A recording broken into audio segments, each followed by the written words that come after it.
What is up, everybody? Welcome to my home office. There is a plant over here. Say hi, plant.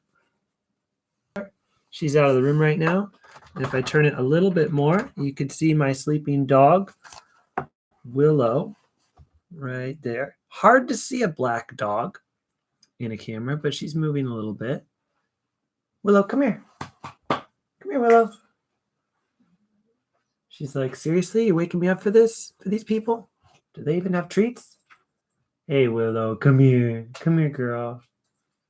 She's going to do some stretching first. Hold on. There she is. Oh, who's a good dog? Who's a good girl? Willow, do you love Beowulf? Yes, you do. Yes, you do. Willow loves Beowulf. Moved to the home office because a lot of teachers are. It is a little bit nice for me because I live out in Nikiski, and does save that drive. You guys know I live out there. But I got my mom at home taking care of the kids, so I want to do what I can to keep from getting sick and giving that to my mom. So we're going to keep reading with Beowulf, chapter 6. As we left off in the story, Beowulf and King Hrothgar had just tramped out into the coast to look for the she-wolf, which is Grendel's mom. And you might not have ever thought about a monster having a mother, but everybody does. So this mother monster is a pretty fearsome threat, and Beowulf and King Hrothgar are going to take it head on. They went out with a bunch of their dudes, their swords brothers, and when they got to the coast, they found this place that they described as evil looking and evil smelling, where the tides were stronger than they should and the weather always seemed a little bit worse. And they saw some walruses down below. And Beowulf, in a moment of just being a cool guy, takes out his bow and arrow and shoots a walrus in the neck. After his men run down with walrus hooks, and I have to look out what a walrus hook is. They went down to finish off the walrus, cheered for a minute, and then seemed to realize, wait, that's not what we're here to do. We're here to take on Grendel's mom. So Beowulf looks back at his men and with one last word says, wait for me, and jumps in. So let's pick up with chapter 6. The Sea Hag. Down and down sank Beowulf into the cold, swinging depths, down and down for what seemed the whole of a day. From all sides the tusked sea beasts rushed in upon him, striving to gore him to pieces, and ever as he sank, he fought them off with stroke and lunge of the great sword Hrunting. At last his feet touched the sea floor, and instantly an enemy far more dire was upon him, as the sea hag leapt to fling her arms about him, clutching him to her with claws as terrible as her son's had been. He was being rushed through the black depths, close locked in her dreadful embrace, and now, still together, they were diving upward through the underwater mouth of a cave. Up and up, they were in a vast sea hall above the tide line, white sand underfoot, and the faint light of day falling in shafts from some opening to the cliff top far above. Beowulf tore himself free, and springing clear for a sword stroke brought Hrunting whistling down on her head. The cave rang with the blow, but for the first time since it was forged, the blade refused to bite. And next instant, she was upon him once more. He stumbled beneath her onslaught. Before I turn the page, I want to show you guys the pictures. That's Beowulf sinking down into the water with his sword Hrunting, which was given to him by that jester. And she flung him down with herself on top of him, stabbing again, and again at his breast with her seax, her broad-bladed dagger, and when that failed to pierce his battle sark, clawing and worrying at him as though she were a wolf indeed, he saw her fangs sharp behind her smart, snarling lips, and her eyes shone with balefire amid the tangle of her hair. But the ring mail of the queen's gift withstood her still, and gathering his strength, he flung her off a second time, and springing up, aimed at her a blow that should have swept her head from her shoulders. Again, her charmed hide turned to the stroke, and with a cry, he flung the useless weapon aside. "Come then, my naked hands shall serve me as they served me in the hall of Hrothgar," and he sprang to meet her next attack. There, on the silver sand, with the roar of the sea echoing about them, hollow like the echo in a vast shell, he with one arm locked about her, and the other straining at her dagger wrist, she striving always with fang and claw to come at his heart, they reeled and trampled to and fro, as 2 nights since he had reeled and trampled to and fro with Grendel in the darkened hall of Rot.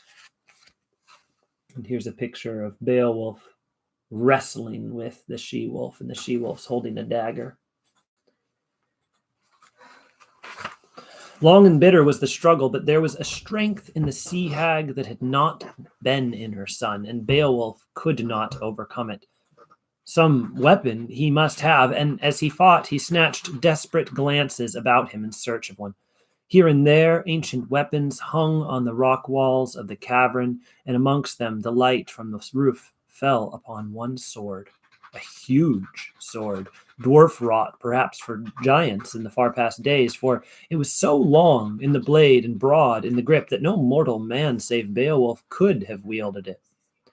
Seeing it, his heart leapt up with fresh hope, and gathering all his strength and cunning, he gave way before the sea hag's onslaught, then swerved and sprang sideways past her to snatch it from the wall. His hand closed over the hilt, and with a triumphant battle shout, he whirled around and brought the blade down upon her in a flashing swoop of fire.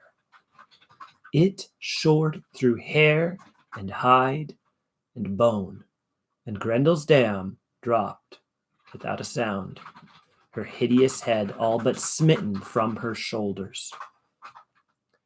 Beowulf stood still, panting from his struggle, and looked about him, while the magic blade dripped red in his hand. Far off at the water's edge, the light from the upper world showed him the gigantic body of Grendel lying outstretched, dead. And he strode towards it across the stained and trampled. And here at last it seemed he had a blade that could pierce the flesh of Grendel and his kin. And raising it once more with a mighty effort, he smote loathsome head and loathsome body asunder. Blood streamed out into the water in a murky crimson flood that the sea sucked under and out through the mouth of the cave. And as Beowulf stood gazing down at the dead monster, the thick, dark blood dripping along the blade ate into it and melted it away like ice in the warmth of a fire, until nothing was left but the wondrous gold-wrought hilt in his hand. Then Beowulf stooped and twisted his free hand in the snaky hair of the severed head, and with the sword hilt still in the other, dived down to the cave mouth and triumphantly up through the water that was now clear and bright, up and up toward the daylight far above him. Meanwhile, the Geats and Danes had waited all the long-drawn day, watching from the deserted walrus rocks, and as the sun began to wester, they beheld a great gout of blood that came bursting up from the depths as though the sea hole itself were vomiting blood. They crowded to the brink, staring downward with eyes that strained in their heads, but it was a sight to shake the boldest heart. And as the moments lengthened and brought no sign of Beowulf, the hope that they'd clung to all day dwindled and grew thin like the red stain washing seaward on the waves. At last Hrothgar stirred it with a heavy sigh. "It is over, then. We shall not see him again. Beowulf, who was as a son to me." And he turned away to the rocky gloom under the trees where the stream came down, Come, there is naught to be gained by biding longer in this place. And sadly, like warriors straggling back from defeat, his thanes followed him as he set his face to the long upward climb. But Beowulf's gates remained almost as empty of hope as those who followed Hrothgar, but faithful to their lord, who had bidden them wait for him. And hardly had the wave roar engulfed the last sounds of the departing Danes than Wegmund sprang up, pointing, Look, look, the creatures are all making out to sea. It is as though they fled for their lives. And another of the little band took up his cry, Look, look at the water, it is clean and clear. And as they slithered and stumbled forward to the outermost edges of the weed-slippery rocks, shouting to each other while the great walruses swam away, they saw far down through the water that was clear now as green crystal, the longed-for shape of Beowulf springing up towards them. Eager arms reached down to aid him ashore as he broke surface, scattering the white foam from his shoulders.